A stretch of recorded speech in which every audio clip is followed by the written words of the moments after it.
What's going on, everybody? It is your boy Dylan Mathews back at it again with another hometown take. Today, y'all already know what's going on. I'm reacting to the Atlanta Hawks draft picks. They made 2 picks in this NBA draft, so we're about to get into our second round pick, Skylar Mays out of LSU. But before I get into that, make sure y'all like this video, comment your thoughts, and subscribe to the channel. That's on period. Make sure you do that first and foremost. All right, let's go ahead and get right into the video. So we all know the Atlanta Hawks selected with the number 6 overall pick, Onyeka Okongwu, best defensive center in this draft out of USC. So Atlanta Hawks shoring up that defense and really building that defense inside out. But I think he'll also, with his hard work, he's a very hard worker. All the NBA scouts have been saying that he will develop into a, pretty good piece offensively as well. But this is not about Onyeka. This is about who we picked with the 50th overall pick in the NBA draft, Skylar Mays. So Skylar Mays out of LSU, like I said, he is a shooting guard, and Skylar Mays is a very, very smart player. Spent 4 years at LSU, all 4 years. So he, unlike some of these other guys, most of these guys we're seeing who were one and done, he spent 4 years in college, really developed his game, really learned his game, and really became a smart player. The best attribute, all that scouts have been saying, is his basketball IQ. He is very smart, and I'm pretty sure his major was like kinesiology and stuff. Like, this is a smart cat. This is a dude who's like trying to be a doctor, put like medical school on hold to pursue a basketball career. So this is a smart dude, high basketball IQ, just overall smart dude, and that is what's really gonna help him in the NBA and with the Atlanta Hawks. But as far as basketball attributes go, like I said, he's really smart and also a pretty good shooter as well. This past season, his senior season at LSU, here's just some quick stats for you. Averaged 12 in his career, averaged 12.4 points per game. Last season though, averaged 16.7 points per game. So you see the progression. 5 total rebounds, 3.2 assists. But as far as his shooting percentage goes, as far as last year, shot 85% from the free throw line, 39% from 3. So almost already at 40% from the 3-point line. That's very good for college shooters. You usually see them in like the mid 30s, and that's pretty good. A lot of times we see college players at the 30s. And then field goal percentage, 54% from the field. And pretty much his freshman season, he shot 44% from the field, and then after that, it's been up and up and up, 52% in his sophomore, 53% in junior, and then now, like I said, 54% from the field in his senior season. So he's become a better shooter, has been working on his game. So he is going to be pretty much a good spot-up shooter for the Atlanta Hawks. That's pretty much what he brings to the table offensively, but he's really going to be able to help us on defense. He always, throughout his LSU career, has guarded the best guard on the opposing team. So this will be a guy who can kind of reminds me of Marcus Smart, just quite not as offensively talented as Marcus Smart, but will come in, guard the best player on the team, either the best player or the best guard on the team, depending on what the team is, who their best player is. But will come in, guard the best guard, and lock him down. He's got that great defensive skill set. And he's small, he can stay close to the ball, can get a lot of steals. So this is a guy who is smart, knows when to help too. He's a great help defender as well. A lot of NBA scouts put that in their scouting reports. So he'll be able to help out. The kind of few knocks on him though, he is smaller, so he won't have a lot of success going to the rim. He's kind of just going to be a spot-up shooter, but I think that will work well with a guy like Trae Young if he's playing in the second unit, or even a guy like Brandon Goodwin, Jeff Teague, someone like that who can get to the rim at will, find him in the corner if the other defenders crash down on a guy like Trae or Brandon or Jeff.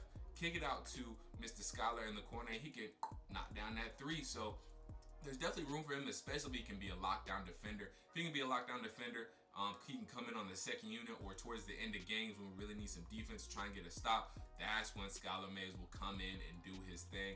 And like I said, if he can really perfect that 3-point shot in the NBA, work on his pick and roll game, because his pick and roll game is not very good. If he can work on that and continue and just knock down threes and use his basketball IQ to help us get steals, help us make defensive stops, then he is a great second round pickup for the Atlanta Hawks. So I think he'll be good.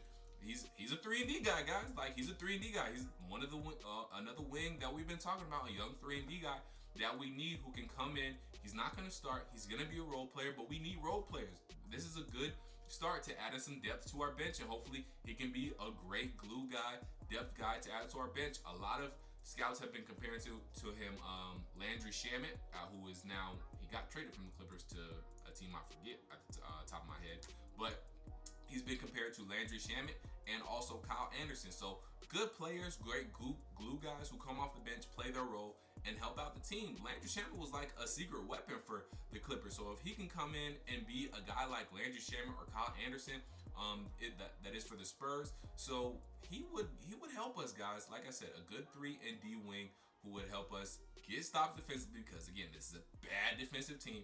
We need help on defense, and Travis Schlenk and the Atlanta Hawks really focused in on getting some good defensive pieces here in the draft. Good young defensive pieces who are gonna show a lot of effort, smart guys.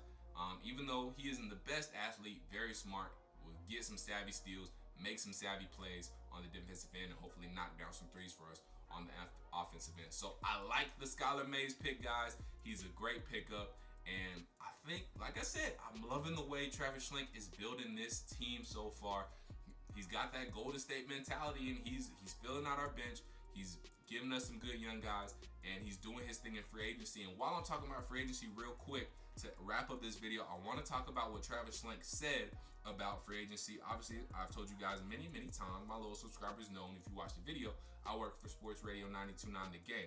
We are the flagship station for the Atlanta Hawks, so we get some people, people don't normally get to talk to, okay? So Travis Schlenk was on the morning show with John and Hugh this morning, obviously after the draft, and I just want to read you a quote of what he said as far as free agency goes. Travis Schlenk said this morning, and I quote, "We could use some depth in the backcourt and on the perimeter wing spot," said Schlenk.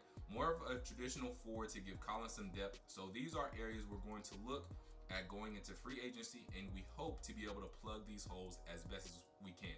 He goes on to say, quote, "The hope is that we'll be able to add some veterans that can help speed up that learning curve and translate to wins. The easiest way to learn to win in the league is to actually do it and have the guys that can help you do that," continued Schlenk. "We feel really good about our young guys, and we hope that we're going to be able to add 2 or 3 guys to our roster this weekend that are really going to translate wins for us." So you heard it. We're going to go after some wings, maybe a traditional 4 spot to give John Collins some depth. And so he's going to go after some guys that can help us on the offense and on the wing. And so he's going to try to add that this weekend in free agency. So, guys, we might be looking at Danilo Gallinari. We're probably going to be looking at Davis Bertans. We're probably going to be looking at Joe Harris. So I'm going to do some videos on those guys. And, of course, I'm going to be reacting to free agency. If anything happens, I'm going to drop a video ASAP so you guys can know. But watch out for that. Those are straight from the words of Travis Schlenk. He's looking for some wings to help us. He's looking for a traditional power forward to help us out in free agency as well. So those are things to look out for, guys. Look for us to add some more wings and a power forward here in free agency. So we go see. I like it, guys. I like what we doing. We heading the right direction, y'all. We're going to the playoffs this year. I can feel it in my gut as long as we stay healthy and nothing catastrophic happens. We're heading in the right direction, y'all. Just keep the faith. We trust in Travis Schlenk. Stay true to Atlanta, y'all. Till I talk to y'all next time. Peace.